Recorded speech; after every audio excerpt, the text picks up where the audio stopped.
It's a typical dreary May day here down in Mapunga in Victoria's southwest, but one man who's smiling is Barry Smith. Barry, you've been in greyhounds for over 40 years as a breeder and you're experiencing some of your best success. Yes, we're having a ball, Simone. We've had a lot of luck over the last few years and enjoying every minute of it. Last year, of course, Mapunga Hayley and Mapunga Tiara, both group races, they won them on the same night at the Meadows. That must have been a big thrill. Oh, it was enormous. I didn't think that had ever happened to have one, let alone two, so it was a big thrill. It's Mapunga Hayley going clear from Take Charge, followed by Charlotte's living a bail, but it's Mapunga Hayley clear. The big double to Jeff Britton wins by 3. Can you tell us how the Mapunga name came about? Obviously you live here, but Yep. there's a bit of a story to it, isn't there? Yeah, it's not that I was going to put Mapunga on the map. It's just in the old 20 years ago, we had a lot of Dad's mates who were in their 70s, 80s, 85, and they loved following me dogs, and I was calling them different names, and they'd sort of battle to see where they were in. So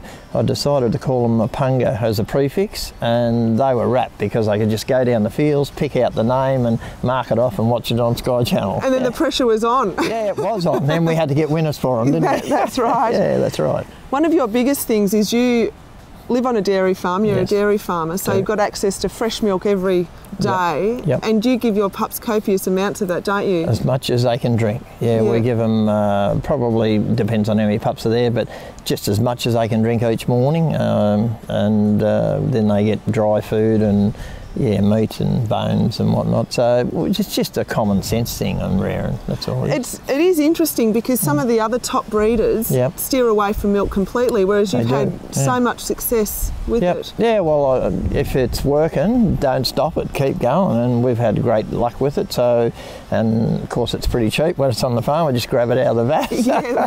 So yeah, no, we've had a ball with it. So yeah. And Barry, the pups seem to like the milk. Is there any that don't? No, they absolutely love the milk, Simone. We start them on it with Divectolac, breaking it down because it's too strong for them when they're very young, maybe 3 weeks. So I see my wife over there hiding, and she does most of that. Yeah. So I'd better mention her. I might get the sack. You mentioned And, Andrea. She's yes. been behind this all the time, She hasn't has. she? She whelps the pups down and does a hell of a lot for me. Barry, another point that you make when you rear your pups, Yep. some people like to have them out in big paddocks all the time, whereas Yep. you like to keep them in small yards and then let them out in the runs. What Yeah. benefits do you get there? Yeah, I restrict them to about a 35-metre run, Simone, and about 3 times a week we take them out into the paddock. I've got a galloping paddock there and 100-metre runs. And over the years I've worked out that you could rear them in a 100-metre run, but they don't really use it. You know, they know the run's there and they might only go 20 metres down and back.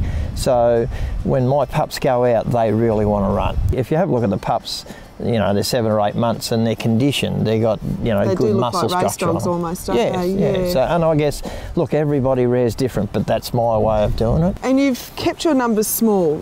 Has that been, you're not a commercial breeder, No, you sell a few pups here and there if Yep. people are lucky enough to get their hands on them, Yep, but it's more been a hobby for you, hasn't it? It has. I only ever wanted to be a hobby breeder. I really love the breeding side of it.